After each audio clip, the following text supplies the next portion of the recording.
Assalamualaikum warahmatullahi wabarakatuh. Perkenalkan kami dari kelompok 4, kelas 2 S1 Akuntansi, mata kuliah Metodologi Penelitian. Di sini kami akan mempresentasikan hasil diskusi kami yang berjudul Penelitian Arsip.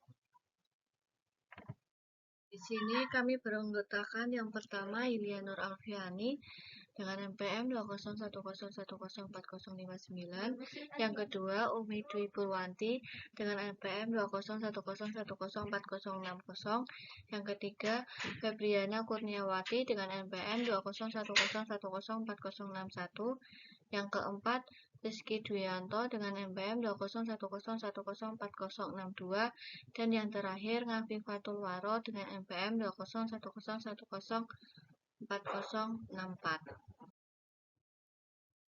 Baik, yang untuk pembahasan awal yaitu tentang data cross-section atau data penampang.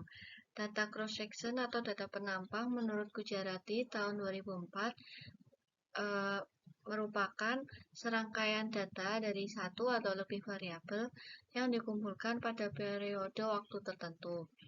Dalam penelitian cross-section ini, peneliti hanya mengobservasi fenomena pada satu titik waktu tertentu.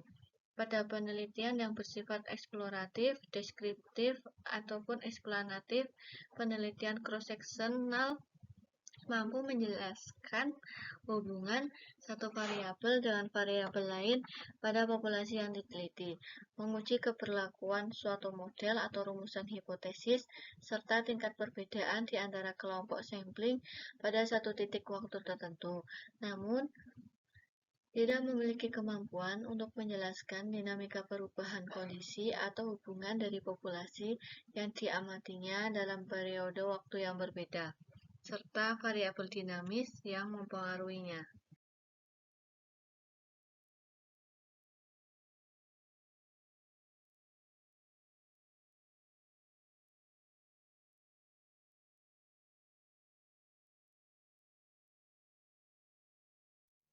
Pertukaran validitas dalam penelitian arsip.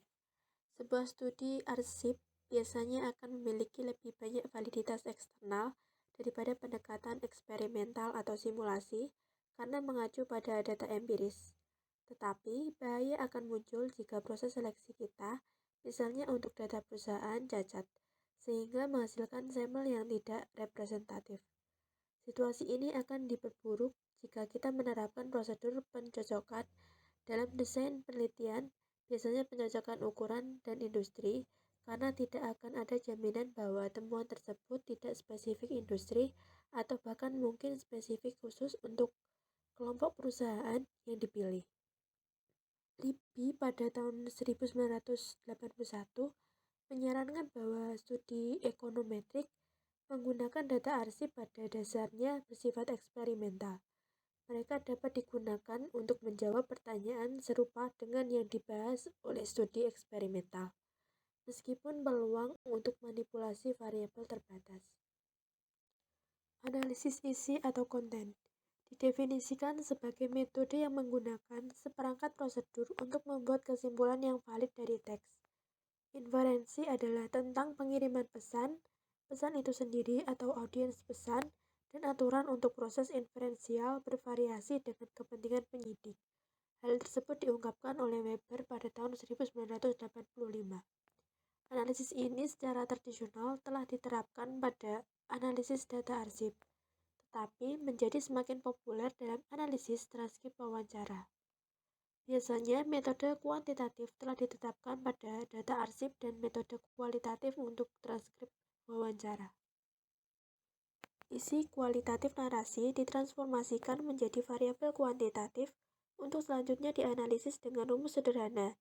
Jadi, untuk kata-kata, variabel kata sama dengan jumlah kejadian umum dibagi dengan jumlah total kata dalam narasi. Variabel rasio kemudian dapat dihitung dari narasi untuk setiap tema berdasarkan kepentingan tema tersebut dalam narasi. Jadi, jika sebuah kalimat terdiri dari 4 tema, masing-masing diberi skor tema 0,25. Skor keseluruhan yang dijumlahkan di semua kalimat yang diberikan tema tertentu dianggap sebagai indikasi pentingnya dalam narasi. Variabel tema sama dengan jumlah skor tema dibagi dengan jumlah kalimat dalam pernyataan.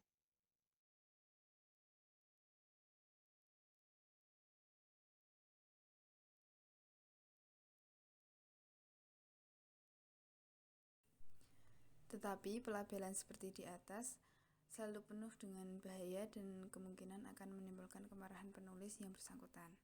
Apa yang dilakukannya adalah menunjukkan luasnya penelitian yang dilakukan dalam paradigma kritis, terlepas dari sifat peluang publikasi yang terbatas. Memang, hampir semua karya yang dirujuk dalam bagian ini telah diterbitkan hanya dalam 3 jurnal. Yang pertama ada Organisasi dan Masyarakat Akuntansi, yang kedua ada Perspektif Kritis tentang Akuntansi, dan yang ketiga ada Jurnal Audit dan Akuntabilitas. Sekian pemaparan materi dari kelompok kami. Terima kasih atas perhatiannya, dan apabila ada kurang lebihnya mohon maaf. Wassalamualaikum warahmatullahi wabarakatuh.